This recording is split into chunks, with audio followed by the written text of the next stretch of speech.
بزرگی دیگر و از ملت توجیه برای ما فرض خاص.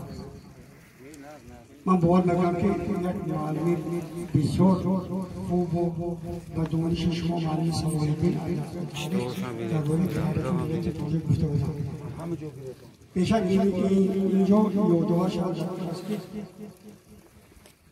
شعر احمد بیتریه که من خدا را درست می‌دارم تا یک مثال شما میگم برای شما وصف اولی مسلمان بخشیده شده بود میگه که بخارا پایتخت ترکمن بود و علی آمد در آنجا ماولا در این پایتخت زبان نشده امم زبان جمله بودن در یک مثال یادآور میشم که بخارا پایتخت ترکمن بود و امروز ما فقط بخارا را توسط تلویزیون رسانه‌های اخبار می‌بینیم و من بسیار باعث تأسف است که من همچون آموزگار سابق خطاب برای شما میگم که وقتی که دیگر ملت‌ها شاهکاری‌های ملت ما را از خود نشان می‌دهند همه قدر جای می‌رفتگی نیست برای چه از نظرم که بود دارای که خودشناسی ما سطح پس ترکانه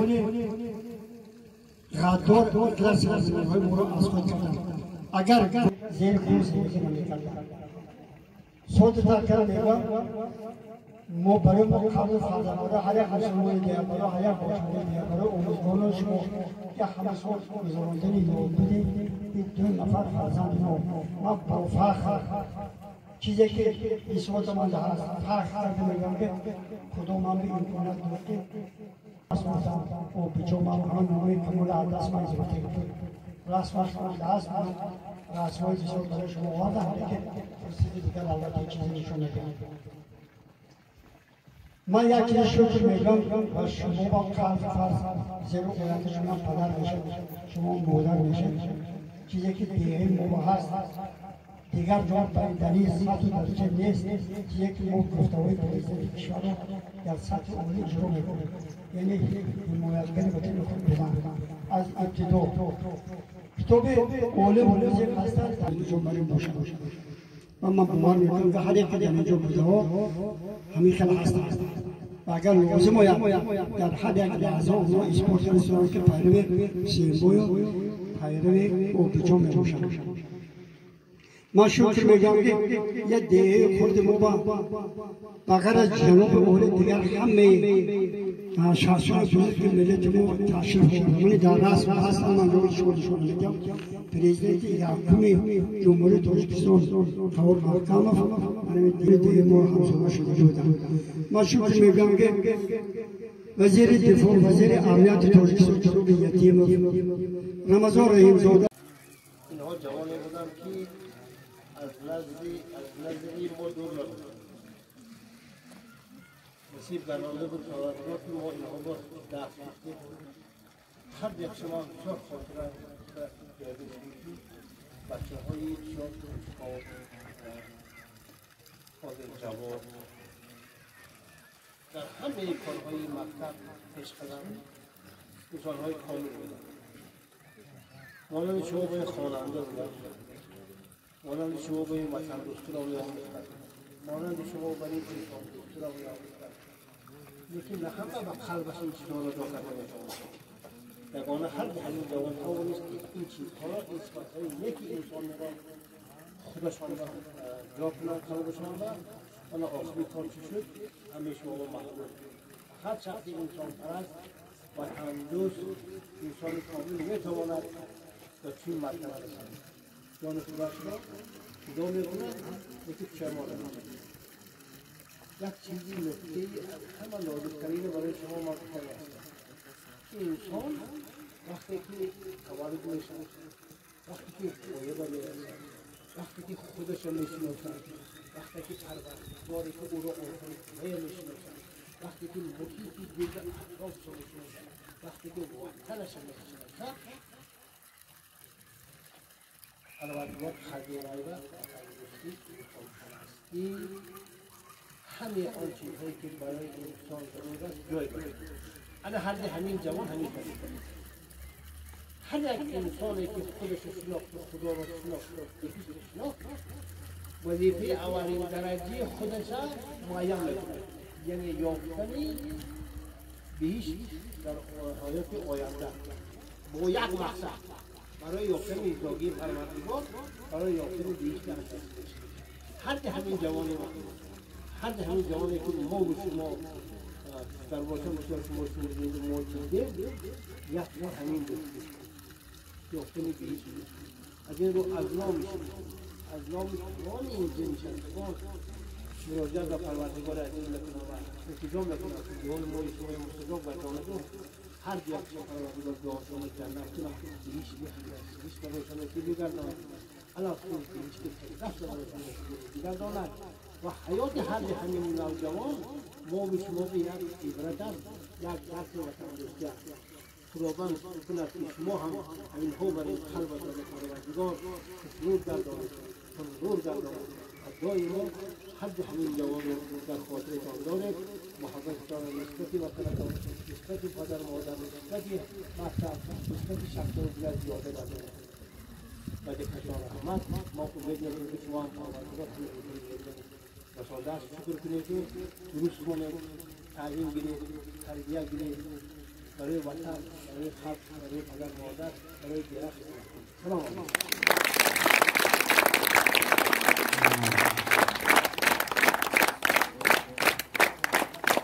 این لحظه گفتنی از طرف خواننده صوفی 11 عبدالله احمد جان.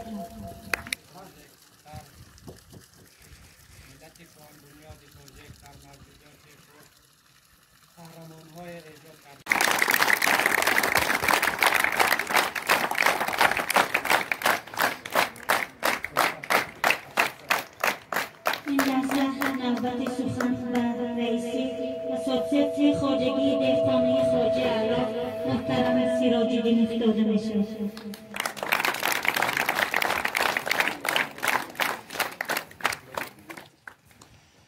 تشکر زیاد با اون نفرانی که خاطر این دو نوجوان را امروز ما یاد کرده سازیم. این روزها البته روزهای از هم وزنین برای اهل عائله اینها نباشد چون که ما یاد داریم با این نفران. از نام اهل عائله حکیم من منتظر خود را با اون تشکیل کننده‌هایی که همین کار تشکیل کردن یاد بودی همین دو نوجوان را و کردستم من منتظر خود را منتظر آنها را به شما میرسانم. البته این دو نوجوان هم تو دستکشی برای حفظ وطن برای حفظ خاک وطن برای حفظ کشلاق برای حفظ اهل عائله هر یک نفری که ما اینجا زندگی میکنیم برآمده برضد آن نفرانی که برای کشلاق ما یک چی گوییم هجوم بود یا دیگر باید بود حمایه کردن و برآمده همسر شهید شده رفتن. یاد بود اینها دایم در یاد ما بود آینده یک لوحه و کرده سازه مرمرین کرده سازه با یک جای انتخاب کرده هر دو همین نوجوان به یک لوحه مانده نکنه. اینها قهرمان ملت قهرمان قشلاق ما قهرمان ما میباشن که هیچگاه نباید از یاد ما فراموش شود. هر یک نفری که ما همینجا زندگی میکنیم استقامت میکنیم و روز میبریم و کار میکنیم ما باید حفظ وطن خودمون کردنمون در کار در راه حفظ وطن خود شهید شدن. این شهید اعلی راهش دائم به جنت شده. برای همین برادر عزیز اون تهدیدهایی که میشد برای وطن نه اینکه برای قشلاق برای تاجیکستان عزیز ما اون تهدیدهایی که میشد اون چیزهایی که برای وطن ما حمایت کردن لازم ما باید کوشش جان خود را در این داشتنمون نکنیم. خواه خدمت وطن باشد خواه خدمت در صفحه ارتش ملی باشد ما باید خدمت کنه وطنمون حمایت کردن. کی میکنه؟ ما پیش رفتیم شما میکنید تا نوجوانان آینده ملت آینده دولت همین شما همین نوجوان ها برای همین یادشان دائم شد. خدا رحمت کند اینها و اهل عائله اینها سبز زمین.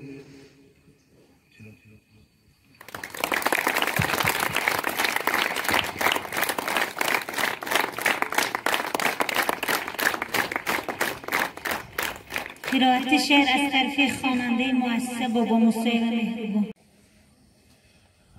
السلام علیکم خوانندگان عزیز و مهمانان در اینجا حضور داشته. من درباره دو جوانی که از بین ما رفتند همین خیلی گفتنی هستم که سال 1989 وقتی که در همین جا حادثه شد و مولا جلوف آبی جان از بین رفت و بعد از 30 سال این واقعه 2019 باز از بین ما یکی از جوان دیگر ما را باز حضرت گفت این حکیم حسین بود. من حکیم حسین بود رو درس میدادم، زبان ادبی رو درس میدادم.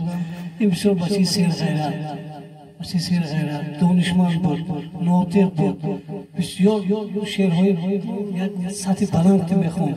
هر بار که من با او میخوند همین پیش از سلام علیک کردن مصرع‌های همون شعری باقی رمزالی میخوند.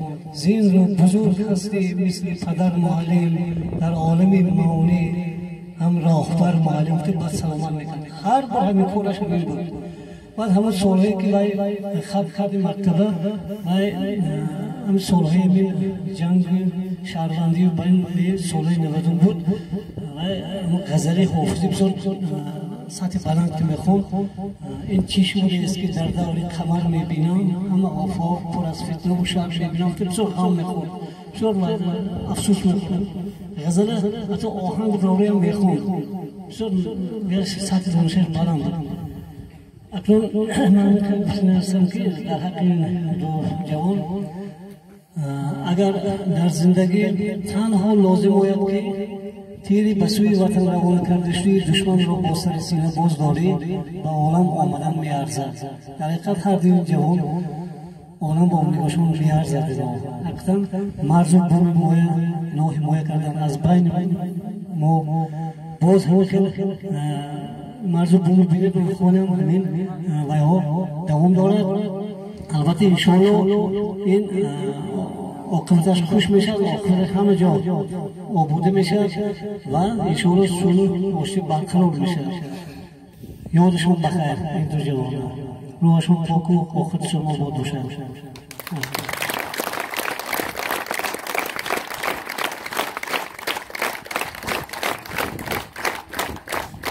دوستان عزیز، این لحظه نوبت سخن و راهبر آمادگی دفاع مؤسسه محترم حکیموف رحمت جان داده می شود.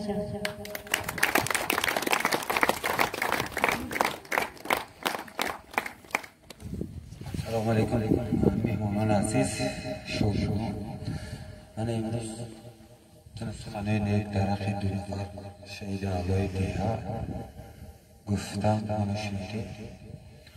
همه این تشکیلی با رازگی خیش و تباری این دو نفر و نماینده بودید میدهیم گذشت. یکم برای اشتراکشان هزار تشکر زیاد میگم و خصوصا با رئیس جماعت اسلامی خواجه علا حبدالمکا اکای جمهوریدین هزار تشکر زیاد میکنم که برای که مست با تشکری همین کس با یاری کمک همین این کسو بیشون تشکیلاتشان این تشکیل گذشته سال است. بار دیگر خانه نیکی اینا همشون تشکر زیاد.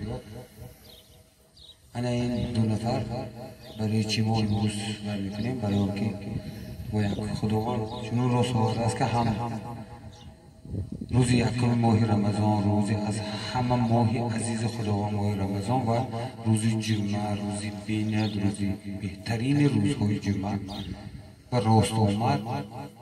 برای اینکه من تو قهرمانی میگه برای هر یکی ماه شما این باید چی شود و روسی میگم میا یا که ارینتر یعنی یک نشانه نمونه باشد که ما برای حفظ دیهه خودمون، حفظ کشور خودمون تیار باشیم.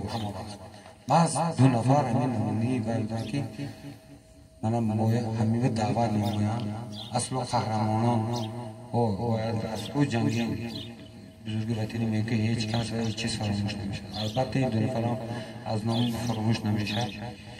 ما حرکت میکنیم در مکتب از سال نو تحصیل دو دسته صنف عمل ما سازمان با نامی همین ها گذارم. من حرکت میکنیم با آبی جانم نامی سیبای کوچی دیه ماندگی من کلمه اکتر ایساکتم گذار کردم. من اگر اون جناب نامشون قسم میمونم. من بخشیده با همین دو نفر برای اینکه موقع نمونه باشن ما بچه ها که تصمیم گرفتیم هر سال همین 31 روز از ماه نوروز و برای روز جوانان پهلوانان روزی با آن ناموسان دیه کرده مسابقه ورزشی گرفتند. هر سال بخشیده به همین قهرمانی میدونه. من میشه ما باید که موقعی عبرت باشد بچه ها حالا خصوص پسرها با آرو با ناموس شوید. همه وقت دانید که من این دو کس پیشروی ما نمونی ما همین دو نفر حیاتشان فراموش نکنید. بار دیگر تشکر و حضورتان تشکری بی‌نهایت زیاد.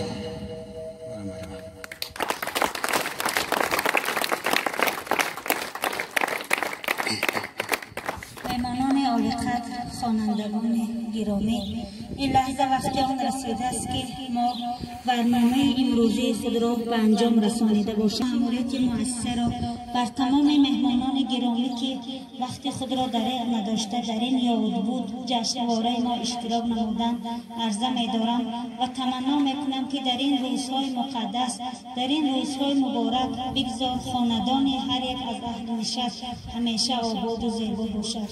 خدا کند که روح و روان این دو ابرمرد ملا جان و عابد جان عبدالمجیدویچ حکیم و حسین بای کیمسنویچ از تمام اهل نشست امروزه و مکانشان بهشتی عنبرسریشت باشد و من گمان میکنم که روزگار عبرت‌آموز این دو قهرمان ملت نمونه عبرت میگردد بر تمام حاضران، بر خوانندگان گرامی قدر ما.